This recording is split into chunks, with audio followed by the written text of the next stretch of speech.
quint o cinquè.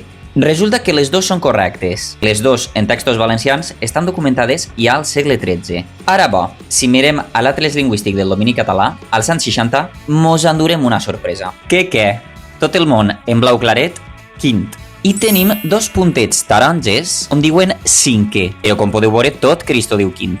Etimològicament, cinquè venia de quinque, que per dissimilació es transformà en quinque, i això ha donat 5. A quinque se li va afegir la terminació en enus, novenus, novenu, noven, nové.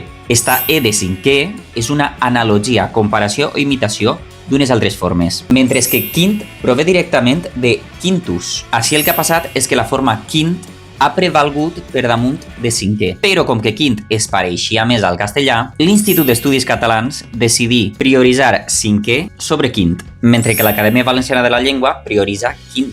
El castellà, esta analogia també l'ha feta. Quan algú et diu 37avo, este avo és una analogia de octavo, o sigui que tampoc és un fenomen tan estrany.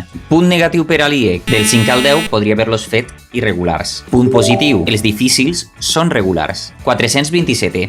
Punt negatiu per a la RAE, no et deixa posar-li avo, per una qüestió de classisme. O sigui que quan t'abuela dia quinta, parlava perfectament. Xica, tot el dia parlant bé. Au, cacau.